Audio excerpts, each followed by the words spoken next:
Bienvenidos a Asamblea Legislativa Noticias y al noticiero de esta semana. Estos son nuestros titulares. Avanza proyecto que elimina la doble postulación. Canciller deberá dar explicaciones sobre viaje de funcionarios de la DIS a Taiwán. Buscan frenar estafas dentro de centros penitenciarios. Informe de Servicios Técnicos recomienda que presidente Rodrigo Chávez comparezca ante comisión investigadora de la Caja Costarricense del Seguro Social. Vamos al detalle de las informaciones. Avanza reforma constitucional para eliminar la doble postulación a presidencia y diputación. Los legisladores votaron a favor la tercera lectura de admisión del proyecto de reforma constitucional 23.401 que elimina la doble postulación para la presidencia de la República y una diputación. Priscila Vindas del Frente Amplio se manifestó a favor de la iniciativa. Yo personalmente, y después de una consulta, esperaremos nuestras bases partidarias definan el voto, pero yo personalmente no estoy de acuerdo de una doble postulación. Porque se le está diciendo al país, ¿estoy listo para legislar o estoy listo para gobernar? Pero creo que se debería ser sincero a la hora de postularse y presentar el nombre ante la población de Costa Rica o de su provincia. ¿Por qué? Porque son cosas muy diferentes.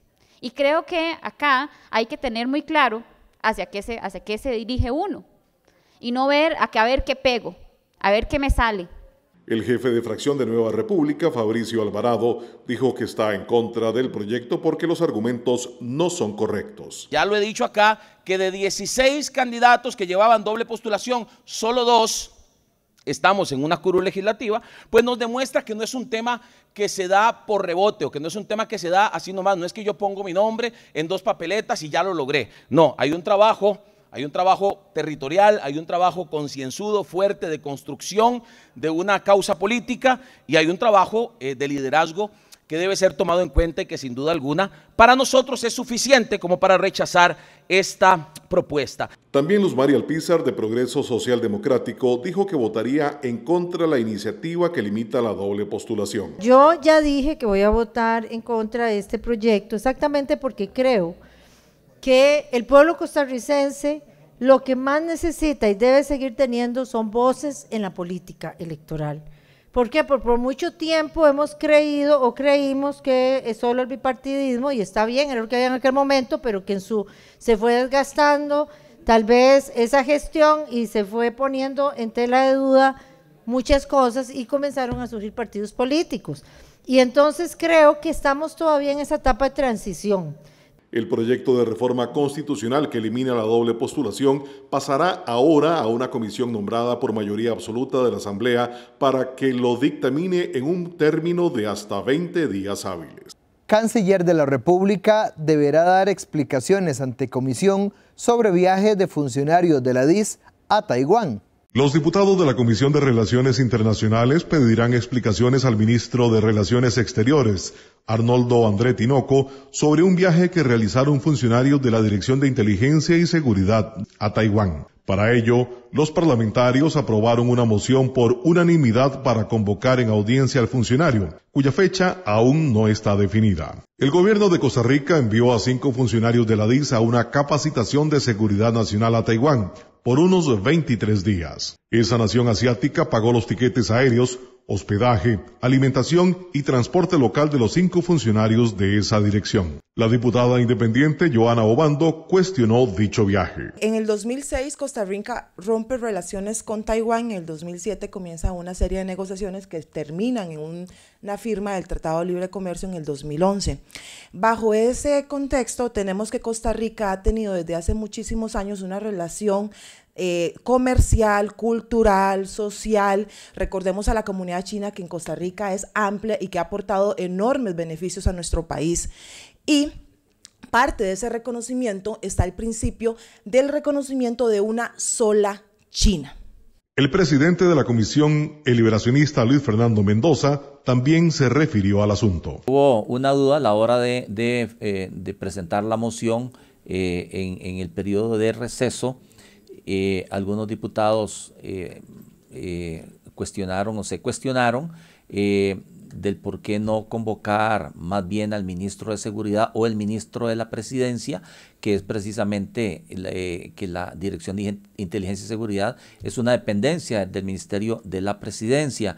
Y la explicación por lo menos que estamos dando es que esta es la Comisión de Relaciones Internacionales. La comisión le dará seguimiento a esa temática. Buscan frenar estafas desde centros penitenciarios. Los legisladores de la Comisión de Seguridad dictaminaron de manera afirmativa el expediente 24.644, que busca frenar estafas dentro de los centros penitenciarios. Se impondrá prisión de 4 a 6 años si las conductas son cometidas desde un centro penitenciario en perjuicio de una persona física o jurídica, mediante el uso de datos falsos o incompletos, y de 5 a 10 años de prisión si las conductas son cometidas contra sistemas de información pública, sistemas de información bancaria y entidades financieras. El diputado Fabricio Alvarado resaltó la importancia de la iniciativa. ¿Por qué estamos aprobando este proyecto de ley o por qué lo estamos dictaminando para llevarlo a plenario? Datos alarmantes, datos que no podemos ignorar sin duda. En el año 2019 se implementó el sistema de bloqueo de señal en los centros carcelarios, pero a pesar de ello los delincuentes han seguido ingeniándoselas para lograr continuar con sus fechorías desde las celdas. La cifra de estafas, se las comento, el OIJ estima que el 80% de estos delitos son cometidos desde las cárceles. En otras palabras, 8 de cada 10 estafas tienen su origen desde la prisión. Esto es una cifra altísima. Datos del OIJ también reflejan que desde 2020 a marzo de 2025 las estafas superan los 22.000 delitos, lo cual es el resultado, pues por supuesto, de miles de víctimas. Pilar Cisneros citó una serie de acciones que se han tomado en las cárceles. Algunas de las medidas adicionales que estamos tomando para evitar que sigan metiendo celulares y cables, etcétera, a las cárceles. Uno, ya se puso un escáner personal a la entrada de la reforma. Entonces ahora toda la gente, los visitantes y todo, tienen que pasar por ese escáner. Y se ha logrado reducir sustancialmente cómo meten celulares, equipos, etcétera, etcétera, porque al pasar por el escáner ya, aunque lo escondan en los lugares más increíbles como hacían antes, ahora ya eso se puede detectar. Y lo segundo que estamos haciendo es usando los escáneres portátiles que nos donaron los Estados Unidos, pequeñitos, ¿verdad? Y entonces ahora se están escaneando paredes, camas, pisos, etcétera, y se han logrado encontrar un montón de búnkers. El proyecto pasará ahora al plenario para su votación final. Comisión de Ingreso y Gasto Público arranca investigación por destitución de miembros de la Junta Directiva del Banco Nacional. Marvin Arias Aguilar, Marcela Alpizar Chacón, Ruth Alfaro Jara, Rodolfo González Cuadra, José Manuel Arias Porras, Bernal Alvarado Delgado, Montserrat Buján Bosa, exmiembros de la Junta Directiva del Banco Nacional, asistieron a la Comisión de Ingreso y Gasto Público a explicar sus destituciones. Los directores hicieron hincapié en 2 reuniones que sostuvieron con el presidente de la República el 11 de enero del 2024 y el 5 de julio del 2024, donde se trató el tema de la elección de la gerencia general del banco. Los miembros removidos demandan que no se realizó el informe previo de la Superintendencia General de Entidades Financieras, ni el órgano investigador fue llevado por el Consejo de Gobierno, ni la Secretaría de dicho Consejo, como lo establece la ley para este tipo de procedimientos administrativos. Aguilar Arias, expresidente de la Junta que fue destituida, dejó en claro que defenderán sus derechos, así como la autonomía e independencia bancaria, ya que fueron víctimas de una ilegal destitución, pues no cometieron ninguna falta. Comparecemos ante ustedes con una honda preocupación y en defensa del principio constitucional de la autonomía e independencia de la banca estatal. Porque no hay que llamarse a engaño y hay que decir las cosas como son.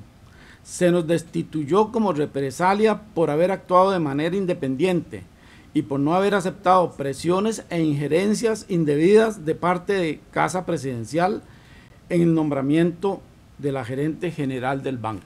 El diputado liberacionista Francisco Nicolás consultó si sintieron alguna presión del presidente de la República para el proceso de la selección de la gerencia general. ¿Ese interés indebido lo sintió usted así?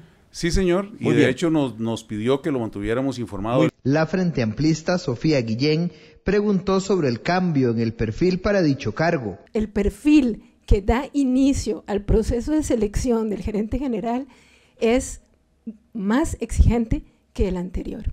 Para continuar con la investigación, se acordó convocar al vicepresidente de la República, Estefan Brunner, y a Yara Jiménez Fallas, secretaria del Consejo de Gobierno, para que expliquen el proceso llevado a cabo para dicha destitución. Igualmente, la comisión avaló abrir una investigación en contra de la Dirección General de Inteligencia y Seguridad Nacional y la Unidad Especial de Intervención, dependencias adscritas al Ministerio de la Presidencia, ante el posible utilización de recursos, personal y equipo en acciones de seguimiento en contra de diputados, y acordaron llamar en audiencia al director de dicho cuerpo, Jorge Torres Carrillo. Informe del Departamento de Servicios Técnicos recomienda a diputados que presidente Rodrigo Chávez comparezca ante la comisión investigadora de posibles irregularidades en la Caja Costarricense del Seguro Social. El Departamento de Servicios Técnicos de la Asamblea Legislativa recomendó que el presidente Rodrigo Chávez comparezca ante la comisión investigadora de la Caja si su nombre es citado en el informe de la investigación. Esto ante una consulta de la presidenta de dicho órgano legislativo, Andrea Álvarez. La pregunta: ¿debe la Comisión Especial 24.617 llamar a comparecer al presidente de la República en el marco de la investigación que realiza si se pretende hacer eventual referencia al mismo en los hallazgos, conclusiones y o recomendaciones del informe que deberá presentar ante el plenario legislativo? Sí, la Comisión Especial debe llamar a comparecer al presidente de la República en el marco de la investigación que realiza si se pretende hacer eventual referencia al mismo en los hallazgos, conclusiones y o recomendaciones del informe que deberá presentar ante el plenario legislativo.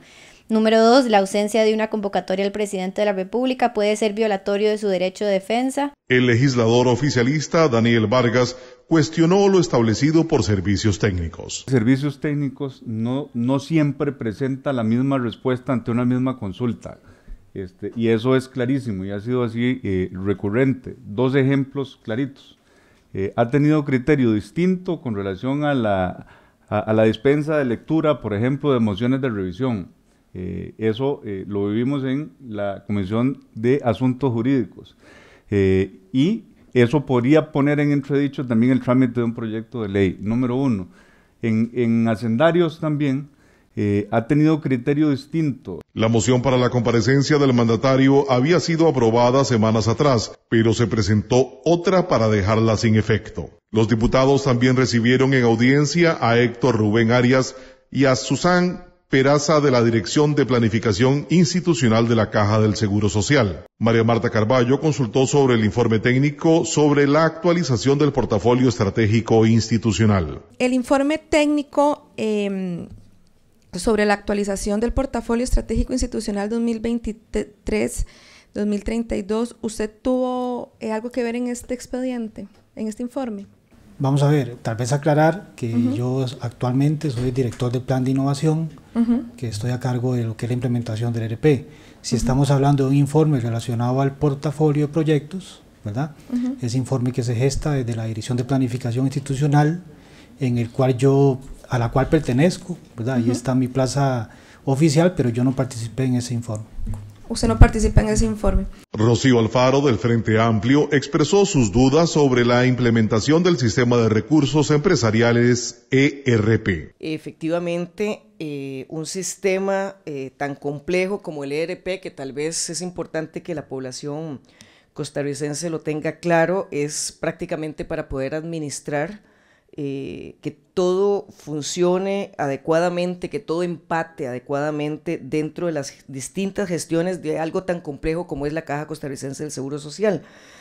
Y por eso también es tan peligroso, y precisamente porque impide, por ejemplo, la corrupción, que se ponga a funcionar un sistema cuando no ha cumplido con los criterios técnicos para su salida en vivo, y pone en riesgo precisamente toda la gestión de la Caja Costarricense del Seguro Social. Incluso tengo entendido que se está utilizando planes de contingencia para poder hacer la gestión del almacén central, el control manual de la red de servicios y también la del pago de incapacidades. O sea que no es un asunto de que las gerencias hayan tenido falta de voluntad, sino que los criterios técnicos es que esto era precisamente lo que iba a suceder. Los diputados continuarán en su investigación sobre las presuntas irregularidades en la Caja Costarricense del Seguro Social.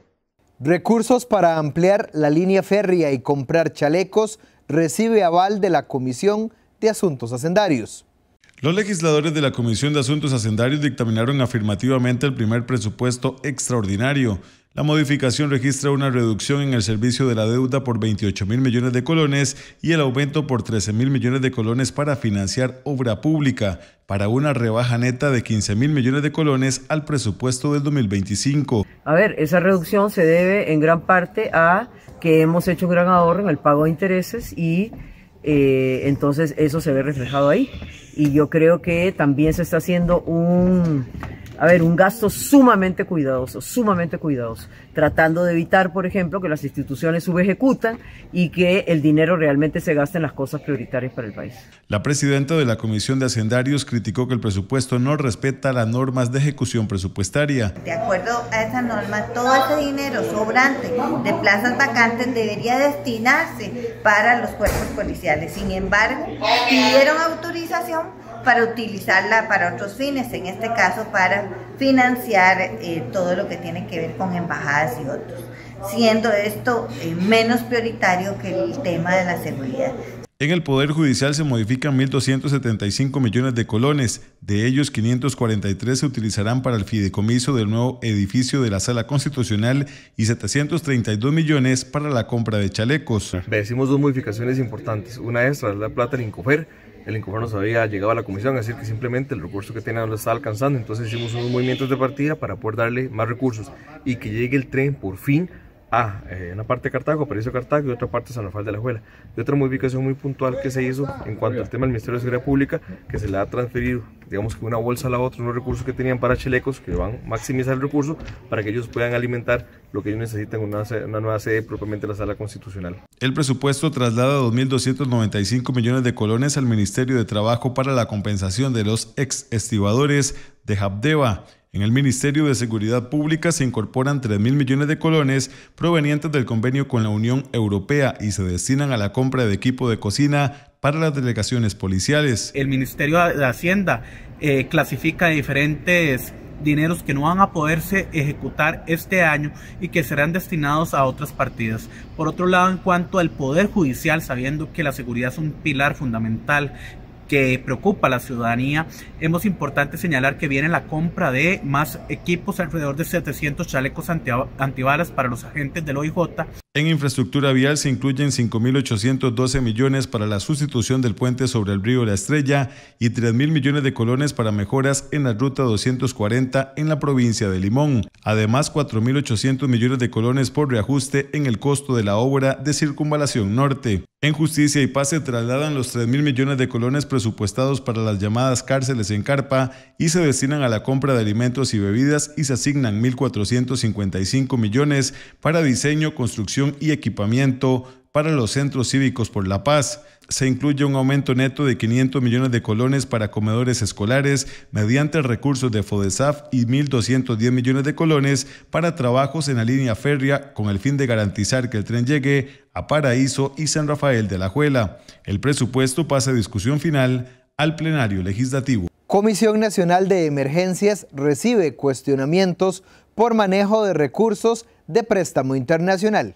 Los diputados de la Comisión de Asuntos Hacendarios cuestionaron al jerarca de la Comisión Nacional de Emergencias, Alejandro Picado, por los hallazgos reportados en el informe de la auditoría de la misma institución. La auditoría obedece a los recursos de Proder y crédito por $700 millones para financiar 503 obras afectadas por emergencias del pasado o que presenten riesgo inminente. Entre las interrogantes al jerarca destacan el pago de más de 428 millones de colones como penalidad ante el incumplimiento de los plazos y la contratación de UNOPS como unidad fiscalizadora cuyo pago ya asciende a más de $12 millones. La UNOPS fue contratada sin concurso público como asistencia técnica, aunque la ley y el contrato de préstamo contemplaban una figura distinta, la firma de implementación general. Esta contratación fue autorizada por no objeción del BCE, lo cual genera lógicamente dudas sobre su legalidad y sobre el cumplimiento del principio de legalidad. aquí ustedes en exposición, cuando vinieron a defender este crédito 700 millones, nos aseguraron una ejecución de 18 meses y nosotros insistimos en que eso iba a ser difícil. Pues esto termina ahorita en septiembre y quiero leer algo que dice del cuadro de porcentajes de avance según esta auditoría.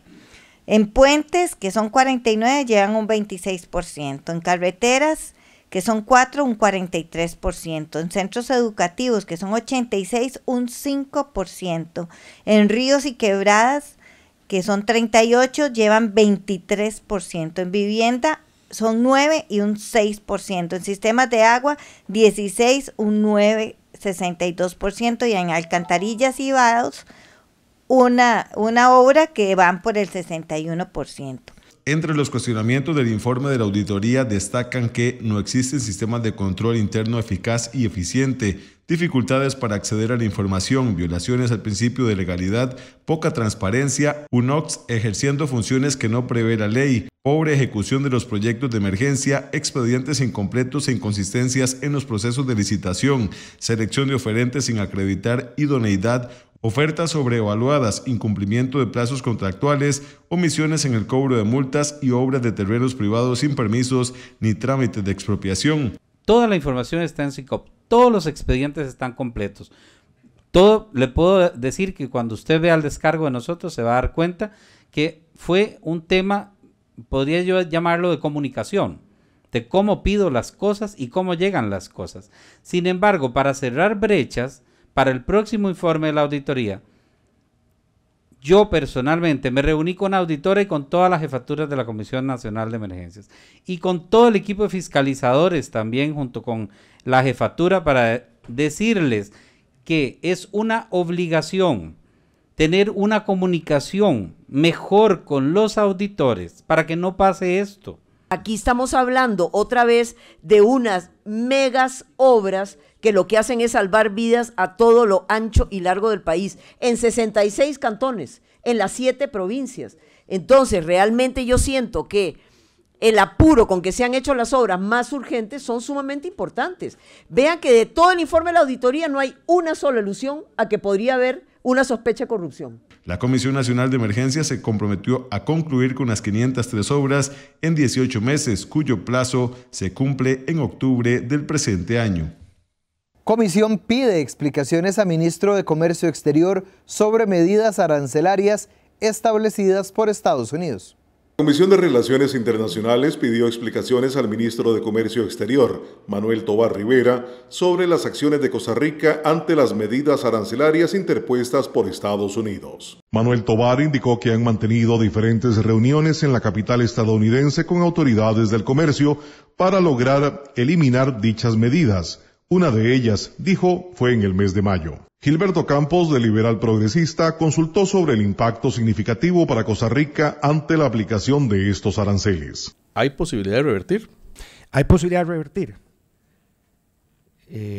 Así como existió la posibilidad que se adoptara esa política, pues yo creo que hay una posibilidad de revertirlo, por supuesto. Si no, no estaríamos pues sentados ahí. Antonio Ortega, del Frente Amplio, pidió detallar sobre los productos que han sido afectados por esta medida.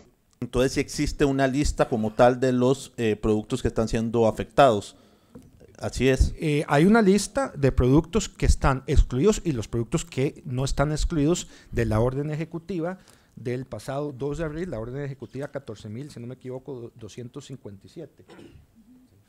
14.257, ahí se establecen cuáles son los productos sujetos a ese arancel adicional del 10% y cuáles son las exclusiones. La diputada independiente Joana Obando consultó sobre el respeto a normas comerciales de parte de algunas potencias como China. Funcionarios de Procomen han viajado a Taiwán para iniciar conversaciones en materia comercial entre Costa Rica y Taiwán. ¿Qué avance ha tenido Procomer en cuanto a estas negociaciones? Me parece que usted está confundida en cuanto al rol de Procomer. Procomer no es parte del Estado, es un ente público no estatal, como lo es Corfoga, como lo es Corvana. Sí. En primer lugar, no, pero si me permite contestar. Ajá. Ok, en segundo lugar, Procomer no tiene capacidad de negociar acuerdos comerciales porque la ley no se los ha dado. La ley se los da a COMEX, que es el negociador del Estado.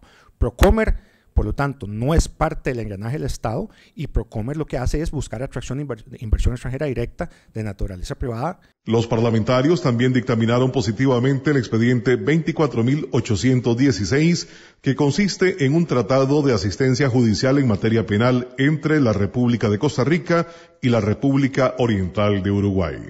Gracias por habernos acompañado en esta edición de Asamblea Legislativa Noticias. Lo esperamos en nuestra próxima edición.